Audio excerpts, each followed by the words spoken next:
सास का अखाड़ा बहू ने पछाड़ा। माँ जी, ये कैसे बना रही है शिमला मिर्च? नहीं नहीं नहीं, ऐसी कोई नहीं खाएगा। आप हटिए, मैं बनाती हूँ। कोई नहीं खाएगा? अरे तेरे मायके वालों के लिए नहीं बना रही हूँ, अपने पति, बेटे और बेटी के लिए बना रही हूँ। और वो लोग शिमला मिर्ची ऐसी ही पिछले कई सालों से खाते आ रहे हैं। बहू हो ना, थोड़ा सोच समझ कर जबान खोला करो, समझी? माँ जी, फिर तो मैं यही कहूँगी कि आपको खाना बनाना आता ही नहीं।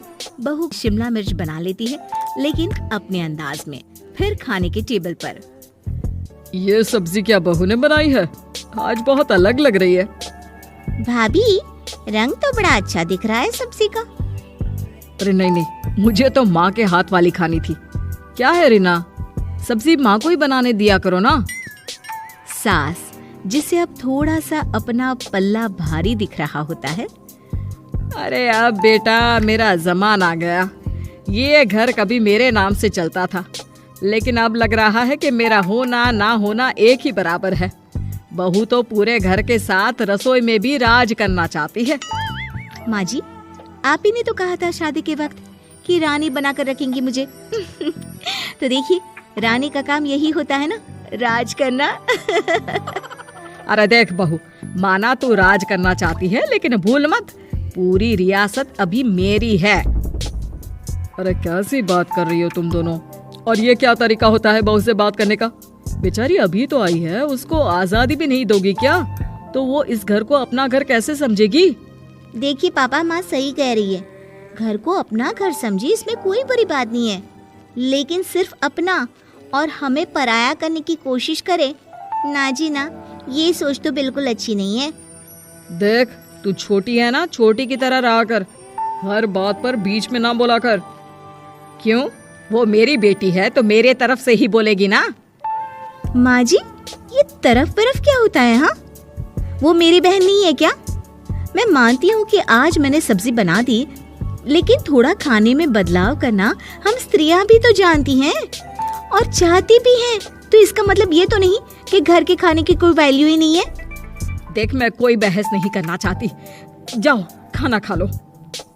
सभी खाना खाने बैठ जाते हैं। अगले रोज, माँ जी प्लीज, ये आस पड़ोस वालों को बोलिए ना, मुंह उठाकर घर में मत आ जाया करे। अरे किसी के घर आने जाने का कुछ वक्त तो होना चाहिए। यहाँ तो सारा दिन मानो लोगों ने धर्मशाला बनाकर रखी है। बहू, वो हम लोगों के परिवार जैसे हैं, पिछले 25 साल से हमारे साथ है। और ये मेरा घर है, यहाँ कौन आएगा कौन नहीं, ये तू कैसे डिसाइड करेगी? और हाँ, तुझे अगर पसंद नहीं ना, तो अपने कमरे में चली जाया कर। वो लोग बात ही कर रहे होते हैं कि पड़ोसन आ जाती है। अरे बहन, हम लोगों ने जागरण रखा है माता का आज रात, सुबह का भंडारा भी, तो बहू रानी को लेकर आना हाँ बिटिया। अच्छा चलती हूँ, और घरों में भी निमंत्रण देना है। अरे हाँ हाँ, हम जरूर आ जाएंगे। वैसे किस किस को बुला रही हूँ? वो तुम्हारी ननद और भाभी भी आ रहे हैं क्या? माँ, क्या आप इनके पूरे खानदान को जानती है? अरे भाभी ने ही तो मेरी ननद की शादी की पूरी तैयारियां कराई थी, और मेरे मायके में भी पापा की मौत के बाद वहाँ रहकर इन्होंने ही मुझे संभाला था। इतना तो कोई किसी के लिए नहीं करता। अच्छा, मैं ना फल दे जाऊंगी, काट देना भाभी, मैं दूसरे काम पूरे कर लूंगी। मेरी तो तबीयत खराब है माँ जी, आप ही काट देना सारे फल। मैं रात का खाना भिजवा दूंगी, परेशान ना होना। हाँ? अरे नहीं नहीं, हम लोग बना लेंगे, 4 लोगों का खाना तो बनाना है। अरे नहीं नहीं, आप फल पर लग जाओगी, और बहू की तबीयत भी ठीक नहीं, खाना मैं ही भिजवा दूंगी। पड़ोसन चली जाती है और सास बहू की तरफ देखती है। देखा, जिसे तू धर्मशाला बोल रही थी, वो कितने अपने हैं। हाँ माँ जी, आप उनका काम कर रही हैं, उनके जागरण का प्रसाद तैयार कर रही हैं, तो वो क्या इतना भी नहीं करेंगे आपके लिए? ओहो, तुझसे बहस क्या करना बहू। तभी बहू की माँ आ जाती है। अरे बहन जी, बेटी से मिलने का मन किया तो बिना बताए ही आ गई, बुरा न मानना। ये मत समझना कि ये मेरा घर नहीं, कोई धर्मशाला है। अच्छा अच्छा, तो ये घर पर आए मेहमानों को घर नहीं, धर्मशाला वाला समझाने वाली आप ही हैं। वैसे आपको खुशी होगी कि आपकी बेटी के संस्कार भी ऐसे ही हैं। अरे माँ, किन बातों को सुन रही हो? आओ अंदर आ जाओ माँ। माँ बेटी के साथ अंदर आती है तो उसे अचार की महक आती है। हाय रे, कितनी अच्छी महक है। क्या बनाया है बहन जी? अचार बनाया है। आपकी बेटी बोल रही थी कि आप लोग कुछ अलग तरीके से बनाते हैं। मैं तो बस ऐसे ही। हम लोगों के घर पर तो अचार टिकता ही नहीं है। अरे आता ही किसे है अचार बनाना? लेकिन जैसे ही बेटी माँ को कमरे में ले जाती है, क्या है माँ, क्यों आ गई यहाँ पर? बताकर तो आना चाहिए। अरे कैसी बात कर रही है बेटी? माँ को बेटी से मिलने का मन किया तो क्या माँ नहीं आ सकती? आ सकती है माँ, क्यों नहीं, लेकिन तू ना पूरा खेल बिगाड़ रही है। खेल? कैसा खेल बेटी? मुझे भी तो बता देती तो मैं भी खेल लेती। माँ, जब से शादी करके इस घर में आई हूँ ना, सासू माँ ने मेरा घर का रट लगा कर रखा है। अब मैं ये बताना चाहती हूँ कि यहाँ मैं आ गई हूँ। कोई भी चीज जो पहले होती थी वो ठीक नहीं थी, तो मैं उसे परफेक्ट करूँगी। अच्छा, यानी बात सिंहासन की है कि पहली रानी को उतारना है। हाँ माँ, तुम्हें जो समझना है समझो, लेकिन बात तो यही है।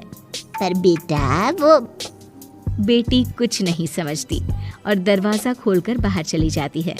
माँ, जो कि एक अच्छी औरत होती है, बेटी को समझाने की कोशिश तो करती है।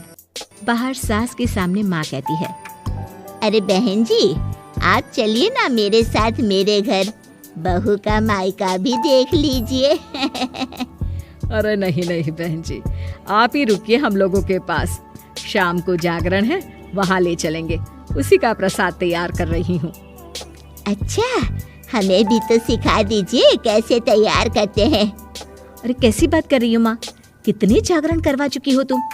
देख बेटी, एक बात गांठ बांध ले, हर बेटी माँ के घर जो होता है वो देखती है, लेकिन सीखती वो सास के पास ही है। सास का संस्कार वो अपनी सास से सीखती है, जो वो अपनी बहू को देती है। तो बेटी, यहाँ के रीति रिवाज, रहन सहन, बोली भाषा अपनी है, जिसे तुझे ना सिर्फ फॉलो करना है बल्कि सीखना भी है।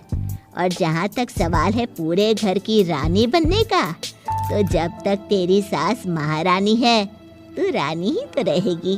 क्यों बेटा? बहू माँ की बात समझ जाती है और सास भी बहू की माँ का मन ही मन शुक्रिया अदा करती है।